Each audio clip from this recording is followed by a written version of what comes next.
Hello students, आज हम बात करेंगे इंपॉर्टेंस ऑफ वेरिएशन के बारे में। तो सबसे पहले मैं थोड़ा सा आपको वेरिएशन के बारे में बता देता हूं, वेरिएशन क्या होता है।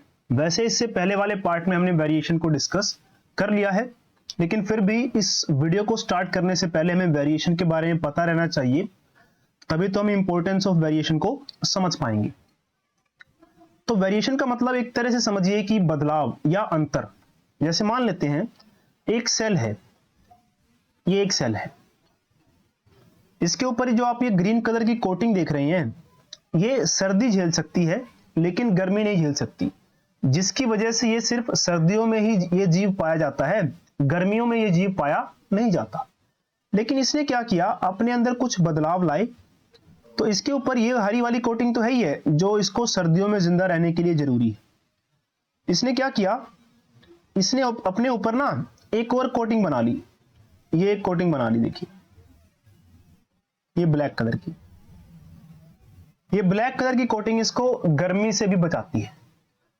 तो अब क्या हुआ कि ये वाला जो जीव है ये सर्दियों में जिंदा रहेगा क्योंकि इसके पास हरी वाली कोटिंग है, और ब्लैक वाली कोटिंग की वजह से ये गर्मियों में भी जिंदा रहेगा। तो अब ये गर्मियों और सर्दियों दोनों में जिंदा रह सकता है। तो ये क्यों हो पाया, क्योंकि इस जीव के अंदर क्या आ गया, बदलाव आ गया, वेरिएशन आ गई, विभिन्नता। ठीक है, तो ये था वेरिएशन। तो हमें इसी टॉपिक को समझना है कि ये वेरिएशन जरूरी क्यों है। वैसे तो आपको काफी कुछ समझ में आ गया होगा अभी ही कि वेरिएशन क्यों जरूरी है, लेकिन एग्जाम में आपको किस तरह से लिखना है, कुछ वर्ड्स यूज करने हैं स्पेशल, वो सारा मैं आपको यहाँ पे बताऊंगा। तो फर्स्ट पॉइंट कहता है कि populations of organisms fill well defined places और niches in the ecosystem using their ability to reproduce। इसका मतलब क्या है, देखिए जो पॉपुलेशंस है ऑर्गेनिजम्स की, वो फिल करती हैं well defined places. Well defined मतलब जिस सही से इनकी एक जगह बनाई गई है, उसी जगह को हम नीश भी कह सकते हैं। ठीक है, तो इकोसिस्टम में जो ऑर्गेनिजम्स हैं उनकी पॉपुलेशंस की एक पर्टिकुलर जगह है, उस जगह को ये भरते हैं। और ये कैसे भरते हैं, रिप्रोडक्शन से। रिप्रोडक्शन से कैसे, इनके पहले पूर्वज उस जगह को भरते थे, फिर वो मर गए, उसके बाद उनकी आगे आने वाली जनरेशन ने उस जगह को भरा, उसके बाद आगे आने वाली जनरेशन ने उस जगह को भरा। तो इस तरह से जनरेशन टू जनरेशन वो लोग उस पर्टिकुलर जगह को भर रहे हैं। तो इसमें कुछ वर्ड यूज हुए हैं, इकोसिस्टम। इकोसिस्टम क्या होता है, देखिए इकोसिस्टम एक ग्रुप है लिविंग ऑर्गेनिजम्स का। ठीक है, जीवित चीजों का एक ग्रुप है। तो इसको समझने के लिए हम मान के ही चलते हैं। तो मैंने एक सिस्टम बनाया, देखिए ये ग्रुप बना दिया एक पूरा का पूरा। इस ग्रुप के अंदर कौन कौन लिविंग ऑर्गेनिज्म रह रहा है, इस ग्रुप के अंदर मान लेते हैं बहुत लिविंग ऑर्गेनिजम्स रहते हैं। जैसे कि हम अपना इकोसिस्टम ही समझते हैं, इसमें हम इंसान रहते हैं, ह्यूमंस, पौधे रहते हैं यानी कि प्लांट्स, एनिमल्स रहते हैं, इंसेक्ट्स रहते हैं, हैप्पी। ठीक है ना, तो ये सब लोग इस सिस्टम में रहते हैं। तो इसी सिस्टम को बोलेंगे इकोसिस्टम। और इसमें रहकर क्या करते हैं, एक दूसरे से इंटरेक्ट भी करते हैं ना। तो इंटरेक्शन मतलब एक दूसरे से, यानी कि ये उन पर असर डालते हैं, जैसे कि ह्यूमंस जो है प्लांट पर असर डालते हैं और प्लांट जो है ह्यूमंस पे असर डालते हैं। तो एक दूसरे के साथ इंटरेक्शन भी चलती रहती है, चाहे डायरेक्टली या इनडायरेक्टली भी। इनडायरेक्टली कैसे, जैसे मान लेते हैं हमारे इस इकोसिस्टम में एक एनिमल रहता है, बकरी, कोट। तो हमारा और प्लांट का इंटरेक्शन हो रहा था, हमने सारे प्लांट्स काट डाले, तो उसका असर सिर्फ प्लांट पे नहीं पड़ा, इस बकरी पर भी पड़ गया ना। तो बकरी को भी हमने इनडायरेक्टली क्या किया, अफेक्ट किया। ठीक है, तो इस तरह से एक दूसरे से सारे इंटरेक्शन करते हैं एक इकोसिस्टम में, और सबकी अपनी अपनी एक जगह है। जैसे कि ह्यूमंस की अपनी एक जगह है, ये इसका स्पेस है, स्पेस का मतलब ये इसका वेल डिफाइंड प्लेस है जहां पे ये रहता है। पौधों की अपनी एक जगह है, एनिमल्स की एक अपनी जगह है, इंसेक्ट्स की एक अपनी जगह है। तो इकोसिस्टम में सबकी अपनी अपनी एक जगह है। किसी भी एक जगह को हमने डिस्टर्ब किया, प्लांट्स का पूरा हमने सिस्टम ही उड़ा दिया, गायब कर दिया, तो इसका असर बाकियों पे भी पड़ेगा। ठीक है ना, तो ये होती है इनकी एक वेल डिफाइंड प्लेस। इकोसिस्टम में सबका एक अपनी अपनी जगह है, उसी को हम नीश बोलते हैं। और इकोसिस्टम भी आप समझ गए होंगे कि एक लिविंग ऑर्गेनिजम्स का ग्रुप जिसमें सारे मिलकर रह रहे हैं और एक दूसरे से इंटरेक्शन भी कर रहे हैं। और एक दूसरे पर जरूरी नहीं कि अच्छा असर डालेंगे, बुरा असर भी डालते हैं। जैसे इंसान है ना, तो इंसान एनवायरनमेंट में रह तो रहा है, लेकिन वो क्या कर रहा है, वो अच्छा असर कम डालता है एनवायरनमेंट पे आजकल और बुरा असर ज्यादा डाल रहा है। ठीक है, तो पहला पॉइंट आपको समझ में आ गया होगा कि पॉपुलेशन जो है ऑर्गेनिजम्स की वो एक वेल डिफाइंड प्लेस इकोसिस्टम में है, उसको भरती है। लेकिन सेकंड पॉइंट हमारा ये कहता है कि जो निशीज है ना कैन चेंज, यानी कि जो वेल डिफाइंड प्लेस थी, ये जो जगह थी जो हमने बात की, जैसे कि मान लो कहीं पर प्लांट्स उगे हुए हैं, वो जहां पे प्लांट्स उगे हुए हैं वो उसकी नीश है, वो उसकी एक वेल डिफाइंड जगह है। तो ये निशीज जो है ये चेंज भी हो सकते हैं। निशीज चेंज क्यों हो सकते हैं यार? क्योंकि जो निशीज है, जो प्लांट की जगह है, देखिए प्लांट इकोसिस्टम में अपने एक जगह को भरता है, और एक जगह का मतलब क्या है, प्लांट है, उसके आसपास का एनवायरनमेंट है, वो सारा का सारा प्लांट का नीश हो जाएगा। ठीक है, तो प्लांट कहां पाया जाएगा, धरती पाया जाएगा। उसके आसपास क्या होना चाहिए जिंदा रहने के लिए, उसको CO2 चाहिए, सनलाइट चाहिए। सनलाइट को हम UV भी लिखते हैं, ठीक है, क्योंकि सनलाइट से कौन सी रेडिएशंस आती हैं, अल्ट्रावायलेट रेडिएशंस आती है ना।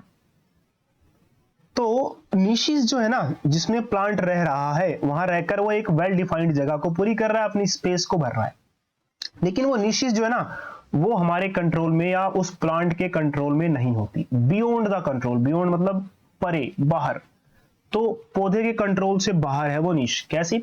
जैसे एक पौधा कहीं पे उगा हुआ है, उसके आसपास क्या होगा क्या नहीं होगा वो पौधे के बस में थोड़ी है यार। पौधा कौन सा उसके हाथ पैर है कि वो चल फिर कर आसपास की जगह जो कूड़ा करकट फेंका हुआ उसको साफ करे। तो पौधे के आसपास हम बहुत सारा कूड़ा करकट फेंकते रहते हैं, तो इससे क्या होगा, उसकी नीश जो है वो एक तरह से चेंज हो रही है, और वो नीश उसके कंट्रोल में नहीं है। इंसान के हाथ पैर हैं, लेकिन हम भी जो है अपनी नीश को पूरा कंट्रोल नहीं कर सकते। जैसे देखिए अर्थ का टेम्परेचर लगातार बढ़ रहा है, तो हम जहां रहते हैं हमारे यहाँ का टेम्परेचर भी लगातार बढ़ रहा है, और इस टेम्परेचर का जो कंट्रोल है वो हमारे हाथों में नहीं है ना। तो एग्जाम्पल दिया गया कि temperature on earth can go up और down, water levels can vary. तो जो टेम्परेचर है धरती का वो अप या डाउन हो सकता है ना। तो जो टेम्परेचर है वो अप या डाउन हो सकता है।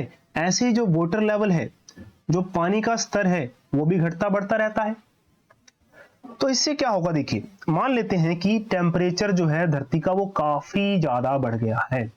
ठीक है, अब इससे क्या होगा, इससे होगा ये कि जो पौधे 30 डिग्री या 40 डिग्री, 30 से लेके 40 डिग्री के बीच में सरवाइव करते थे, 30 से 40 डिग्री के बीच में जो पौधे रह पाते थे, उनके लिए रहना मुश्किल हो जाएगा। क्यों? क्योंकि टेम्परेचर अब कितना रहने लगा है, अब टेम्परेचर रहने लगा है 45 डिग्री से लेके 50 डिग्री के बीच में, है ना।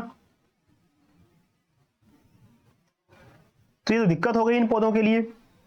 तो अगर ऐसे ही चलिए 45 और 50 भी मान लेते हैं वो कुछ पौधे झेल लेंगे, लेकिन अगर नीश में बहुत ज्यादा ड्रास्टिकली अल्टर्ड मतलब चेंज, ड्रास्टिकली मतलब ऐसा चेंज जो हम नहीं चाहते, बुरा प्रभाव, बुरा चेंज आ गया, यानी कि अब टेम्परेचर हो गया धरती का 70 से 80 डिग्री के आसपास।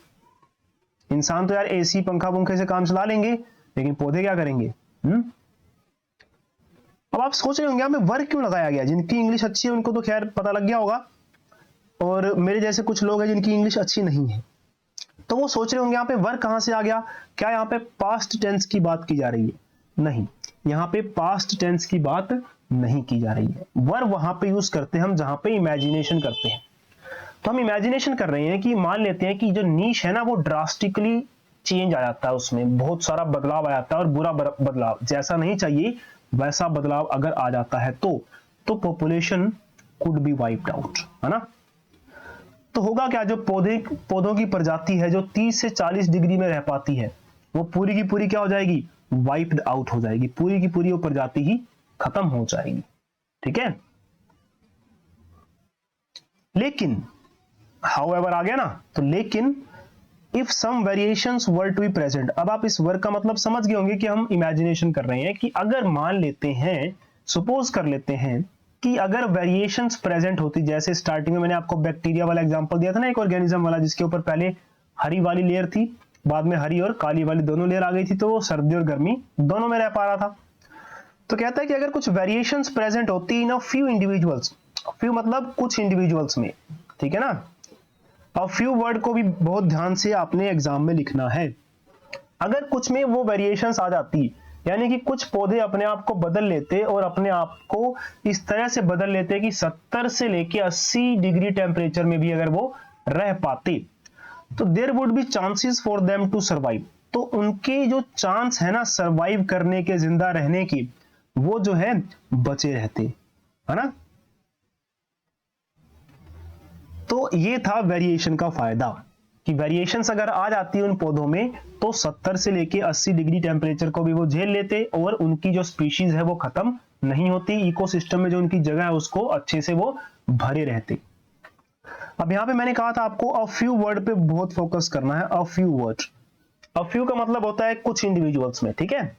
अगर मान लेते हैं सिर्फ एक ही पौधे में ऐसा बदलाव आता कि वो 70 से 80 डिग्री का तापमान झेल पाता, तो उस एक पौधे को क्या पता कोई इंसान जाके काट देता, या फिर क्या होता कि वो पौधा, उसको पानी वगैरह नहीं मिलता, वो पौधा अपने आप ही सूख जाता। तो बस फिर धरती पर एक ही पौधा था जो 70 से 80 के बीच में रह सकता था, वो भी खत्म हो गया, तो सारे पौधे खत्म हो गए ना। लेकिन अगर अ फ्यू इंडिविजुअल्स में चेंज आता, यानी कि कुछ पौधों में ये बदलाव आता कि वो 70 से 80 वाला तापमान झेल पाते, तो सिर्फ एक पौधा नहीं होता, बहुत सारे पौधे होते ना। फिर अगर एक को कोई काट भी देता कोई दिक्कत नहीं थी, बाकी तो बचे रहेंगे। आगे आने वाली जनरेशन्स में फिर क्या करेंगे, वो अपने बच्चे पैदा करेंगे, फिर वो आगे आने वाले अपने बच्चे पैदा करेंगे। इस तरह से 70 से 80 तापमान को झेलने वाले बहुत सारे पौधे धरती पर हो जाएंगे और इकोसिस्टम से वो गायब भी नहीं होंगे। तो इकोसिस्टम में भी वेरिएशन होना जरूरी है। इकोसिस्टम में वेरिएशन होना क्यों जरूरी है, देखिए। जैसे देखिए ये हमारा इकोसिस्टम है, इसमें बहुत लोग रहते हैं, इंसान रहते हैं, पौधे रहते हैं, एनिमल्स रहते हैं, और भी बहुत कीड़े मकोड़े, बहुत चीजें हैं। जितनी वेरिएशन पाई जाएगी ना हमारे इकोसिस्टम में, उतना ही, वेरिएशन का मतलब विभिन्नता, ठीक है, अलग अलग तरह के जीव जितने इकोसिस्टम में ज्यादा रहेंगे वो इकोसिस्टम उतना ही स्टेबल रहेगा, जल्दी खत्म नहीं होगा। अगर हमारे इकोसिस्टम से पौधों को गायब कर दिया जाए तो इंसान खत्म, जानवर खत्म, सब खत्म, तो पूरा का पूरा इकोसिस्टम भी खत्म। तो इसीलिए जितनी वेरिएशन ज्यादा रहेगी हमारे इकोसिस्टम में, उतना हमारा इकोसिस्टम धरती पर बना रहेगा, बचा रहेगा। इसीलिए तो शेर को, टाइगर्स को, या बहुत सारे जीव जो धरती से विलुप्त हो रहे हैं, गायब हो रहे हैं, उनको बचाने की कोशिश की जा रही है। तो आज की इस वीडियो में दोस्तों इतना ही।